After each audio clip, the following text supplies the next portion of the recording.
पत्रस की दूसरी पत्री अध्याय 1 से 3। अध्याय 1। अभिवादन। एक शमौन पत्रस की ओर से, जो यीशु मसीह का दास और प्रेरित है, उन लोगों के नाम जिन्होंने हमारे परमेश्वर और उद्धारकर्ता यीशु मसीह की धार्मिकता द्वारा हमारे समान बहुमूल्य विश्वास प्राप्त किया है। दो परमेश्वर की और हमारे प्रभु यीशु की पहचान के द्वारा अनुग्रह और शांति तुम में बहुतायत से बढ़ती जाए। ईश्वरीय बुलाहट और चुनाव। 3। क्योंकि उसकी ईश्वरीय सामर्थ्य ने सब कुछ जो जीवन और भक्ति से संबंध रखता है, हमें उसी की पहचान के द्वारा दिया है, जिसने हमें अपनी ही महिमा और सद्गुण के अनुसार बुलाया है। 4। जिनके द्वारा उसने हमें बहुमूल्य और बहुत ही बड़ी प्रतिज्ञाएं दी हैं, ताकि इनके द्वारा तुम उस सड़ाहट से छूटकर, जो संसार में बुरी अभिलाषाओं से होती है, ईश्वरीय स्वभाव के संभागी हो जाओ। 5। इसी कारण तुम सब प्रकार का यत्न करके अपने विश्वास पर सद्गुण, और सद्गुण पर समझ, 6 और समझ पर संयम, और संयम पर धीरज, और धीरज पर भक्ति, 7 और भक्ति पर भाईचारे की प्रीति, और भाईचारे की प्रीति पर प्रेम बढ़ाते जाओ। 8। क्योंकि यदि ये बातें तुम में वर्तमान रहें और बढ़ती जाएं, तो तुम्हें हमारे प्रभु यीशु मसीह की पहचान में निकम्मे और निष्फल न होने देगी। 9। क्योंकि जिसमें ये बातें नहीं, वह अंधा है और धुंधला देखता है, और अपने पिछले पापों से धुलकर शुद्ध होने को भूल बैठा है। 10। इस कारण है भाइयों, अपने बुलाए जाने और चुन लिए जाने को सिद्ध करने का भली भांति यत्न करते जाओ, क्योंकि यदि ऐसा करोगे तो कभी भी ठोकर ना खाओगे। 11। वरन इस रीति से तुम हमारे प्रभु और उद्धारकर्ता यीशु मसीह के अनंत राज्य में बड़े आदर के साथ प्रवेश करने पाओगे। पत्रस का अंतिम समय। 12। इसलिए यद्यपि तुम ये बातें जानते हो और जो सत्य वचन तुम्हें मिला है उसमें बने रहते हो, तो भी मैं तुम्हें इन बातों की सुधि दिलाने को सर्वदा तैयार रहूंगा। 13। मैं यह अपने लिए उचित समझता हूं कि जब तक मैं इस डेरे में हूं, तब तक तुम्हें सुधि दिलाकर उभारता रहूं। 14। क्योंकि यह जानता हूं कि मेरे डेरे के गिराए जाने का समय शीघ्र आने वाला है, जैसा कि हमारे प्रभु यीशु मसीह ने मुझ पर प्रकट किया है। 15। इसलिए मैं ऐसा यत्न करूंगा कि मेरे कूच करने के बाद तुम इन सब बातों को सर्वदा स्मरण कर सको। मसीह की महिमा के आंखों देखे गवाह। 16। क्योंकि जब हमने तुम्हें अपने प्रभु यीशु मसीह की सामर्थ्य का और आगमन का समाचार दिया था, तो वह चतुराई से गढ़ी हुई कहानियों का अनुकरण नहीं था, वरन हमने आप ही उसके प्रताप को देखा था। 17। क्योंकि जब उसने परमेश्वर पिता से आदर और महिमा पाए और उस प्रतापमय महिमा में से यह वाणी आई, यह मेरा प्रिय पुत्र है, जिससे मैं प्रसन्न हूँ। 18। तब हम उसके साथ पवित्र पहाड़ पर थे और स्वर्ग से यही वाणी आते सुनी। 19। हमारे पास जो भविष्यद्वक्ताओं का वचन है, वह इस घटना से दृढ़ ठहरा। तुम यह अच्छा करते हो जो यह समझकर उस पर ध्यान करते हो कि वह एक दिया है, जो अंधियारे स्थान में उस समय तक प्रकाश देता रहता है जब तक कि पौ न फटे और भोर का तारा तुम्हारे हृदयों में न चमक उठे। 20। पर पहले यह जान लो कि पवित्र शास्त्र की कोई भी भविष्यवाणी किसी के अपने ही विचारधारा के आधार पर पूर्ण नहीं होती। 21। क्योंकि कोई भी भविष्यवाणी मनुष्य की इच्छा से कभी नहीं हुई, पर भक्त जन पवित्र आत्मा के द्वारा उभारे जाकर परमेश्वर की ओर से बोलते थे। अध्याय 2। झूठे शिक्षक। 1। जिस प्रकार उन लोगों में झूठे भविष्यद्वक्ता थे, उसी प्रकार तुम में भी झूठे उपदेशक होंगे, जो नाश करने वाले पाखंड का उद्घाटन छिप छिप कर करेंगे, और उस स्वामी का जिसने उन्हें मोल लिया है इनकार करेंगे, और अपने आप को शीघ्र विनाश में डाल देंगे। 2। बहुत से उनके समान लुचपन करेंगे, जिनके कारण सत्य के मार्ग की निंदा की जाएगी।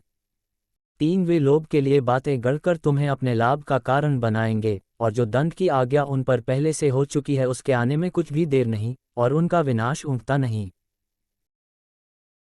4। क्योंकि जब परमेश्वर ने उन स्वर्गदूतों को जिन्होंने पाप किया नहीं छोड़ा, पर नरक में भेजकर अंधेरे कुंडों में डाल दिया ताकि न्याय के दिन तक बंदी रहें।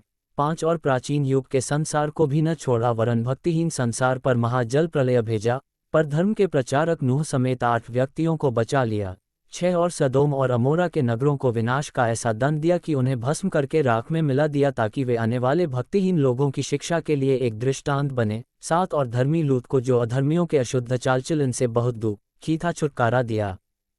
8। क्योंकि वह धर्मी उनके बीच में रहते हुए और उनके अधर्म के कामों को देख देख कर और सुन सुनकर हर दिन अपने सच्चे मन को पीड़ित करता था। 9। तो प्रभु भक्तों को परीक्षा में से निकाल लेना और अधर्मियों को न्याय के दिन तक दंड की दशा में रखना भी जानता है। 10। विशेष करके उन्हें जो अशुद्ध अभिलाषाओं के पीछे शरीर के अनुसार चलते और प्रभुता को तुच्छ जानते हैं।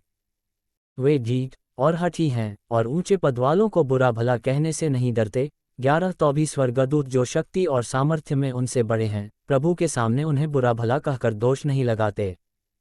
12 पर ये लोग निर्बुद्धि पशुओं ही के तुल्य हैं, जो पकड़े जाने और नाश होने के लिए उत्पन्न हुए हैं, और जिन बातों को जानते ही नहीं उनके विषय में दूसरों को बुरा भला कहते हैं, वे अपनी सड़ाहट में आप ही सड़ जाएंगे। 13 दूसरों का बुरा करने के बदले उन्हीं का बुरा होगा। उन्हें दिन दोपहर भोग विलास करना भला लगता है। ये कलंक और दोष हैं, जब वे तुम्हारे साथ खाते पीते हैं तो अपनी ओर से प्रेम भोज करके भोग विलास करते हैं। 14 उनकी आंखों में व्यभिचार बसा हुआ है और वे पाप किए बिना रुक नहीं सकते। वे चंचल मन वालों को फुसला लेते हैं। उनके मन को लोभ करने का अभ्यास हो गया है, वे संताप की संतान हैं। 15 वे सीधे मार्ग को छोड़कर भटक गए हैं और बोअर के पुत्र बिलाम के मार्ग पर हो लिए हैं, जिसने अधर्म की मजदूरी को प्रिय जाना। 16 पर उसके अपराध के विषय में उलाहना दिया गया, यहाँ तक कि अबोल गधी ने मनुष्य की बोली से उस भविष्यद्वक्ता को उसके बावलेपन से रोका। 17 ये लोग सूखे कुएं और आंधी के उड़ाए हुए बादल हैं, उनके लिए अनंत अंधकार ठहराया गया है। 18 वे व्यर्थ घमंड की बातें कर करके लुचपन के कामों के द्वारा उन लोगों को शारीरिक अभिलाषाओं में फंसा लेते हैं जो भटके हुओं में से अभी निकल ही रहे हैं। 19 वे उन्हें स्वतंत्र करने की प्रतिज्ञा तो करते हैं, पर आप ही सड़ाहट के दास हैं, क्योंकि जो व्यक्ति जिससे हार गया है वह उसका दास बन जाता है। 20 जब वे प्रभु और उद्धारकर्ता यीशु मसीह की पहचान के द्वारा संसार की नाना प्रकार की अशुद्धता से बच निकले और फिर उनमें फंसकर हार गए, तो उनकी पिछली दशा पहली से भी बुरी हो गई है। 21 क्योंकि धर्म के मार्ग का न जानना ही उनके लिए इससे भला होता कि उसे जानकर उस पवित्र आज्ञा से फिर जाते जो उन्हें सौंपी गई थी। 22 उन पर यह कहावत ठीक बैठती है कि कुत्ता अपनी छांट की ओर और नहलाई हुई सुअरनी कीचड़ में लौटने के लिए फिर चली जाती है। अध्याय 3 प्रभु के आगमन का दिन। 1 हे प्रियो, अब मैं तुम्हें यह दूसरी पत्री लिखता हूँ और दोनों में सुधि दिलाकर तुम्हारे शुद्ध मन को उभारता हूँ, दो कि तुम उन बातों को जो पवित्र भविष्यद्वक्ताओं ने पहले से कही हैं और प्रभु और उद्धारकर्ता की उस आज्ञा को स्मरण करो जो तुम्हारे प्रेरितों के द्वारा दी गई थी। 3 पहले यह जान लो कि अंतिम दिनों में हंसी ठट्ठा करने वाले आएंगे जो अपनी ही अभिलाषाओं के अनुसार चलेंगे। 4 और कहेंगे, उसके आने की प्रतिज्ञा कहाँ गई? क्योंकि जब से बाप दादे सो गए हैं, सब कुछ वैसा ही है जैसा सृष्टि के आरंभ से था। 5 वे तो जानबूझकर यह भूल गए कि परमेश्वर के वचन के द्वारा आकाश प्राचीन काल से विद्यमान है और पृथ्वी भी जल में से बनी और जल में स्थिर है। 6 इसी के कारण उस युग का जगत जल में डूबकर नष्ट हो गया। 7 पर वर्तमान काल के आकाश और पृथ्वी उसी वचन के द्वारा इसलिए रखे गए हैं कि जलाए जाएं, और ये भक्तिहीन मनुष्यों के न्याय और नष्ट होने के दिन तक ऐसे ही रखे रहेंगे। 8 हे प्रियो, यह बात तुमसे छिपी न रहे कि प्रभु के यहाँ एक दिन 1000 वर्ष के बराबर है और 1000 वर्ष एक दिन के बराबर है। 9 प्रभु अपनी प्रतिज्ञा के विषय में देर नहीं करता, जैसी देर कुछ लोग समझते हैं, पर तुम्हारे विषय में धीरज धरता है और नहीं चाहता कि कोई नष्ट हो, वरन यह कि सबको मन फिराव का अवसर मिले। 10 परंतु प्रभु का दिन चोर के समान आ जाएगा, उस दिन आकाश बड़ी हड़हड़ाहट के शब्द से जाता रहेगा और तत्व बहुत ही तप्त होकर पिघल जाएंगे और पृथ्वी और उस पर के काम जल जाएंगे। 11 जबकि ये सब वस्तुएं इस रीति से पिघलने वाली हैं, तो तुम्हें पवित्र चालचलन और भक्ति में कैसे मनुष्य होना चाहिए। 12 और परमेश्वर के उस दिन की बाट किस रीति से जोहना चाहिए और उसके जल्द आने के लिए कैसा यत्न करना चाहिए, जिसके कारण आकाश आग से पिघल जाएंगे और आकाश के गण बहुत ही तप्त होकर गल जाएंगे। 13 पर उसकी प्रतिज्ञा के अनुसार हम एक नए आकाश और नई पृथ्वी की आस देखते हैं जिनमें धार्मिकता वास करेगी। जागते और तैयार रहो। 14 इसलिए हे प्रियो, जबकि तुम इन बातों की आस देखते हो तो यत्न करो कि तुम शांति से उसके सामने निष्कलंक और निर्दोष ठहरो। 15 और हमारे प्रभु के धीरज को उद्धार समझो, जैसा हमारे प्रिय भाई पौलुस ने भी उस ज्ञान के अनुसार जो उसे मिला तुम्हें लिखा है। 16 वैसे ही उसने अपनी सब पत्रियों में भी इन बातों की चर्चा की है, जिनमें कुछ बातें ऐसी हैं जिनका समझना कठिन है, और अनपढ़ और चंचल लोग उनके अर्थों को भी पवित्र शास्त्र की अन्य बातों की तरह खींचतान कर अपने ही नाश का कारण बनाते हैं। 17 इसलिए हे प्रियो, तुम लोग पहले ही से इन बातों को जानकर चौकस रहो, ताकि अधर्मियों के भ्रम में फंसकर अपनी स्थिरता को कहीं हाथ से खो न दो।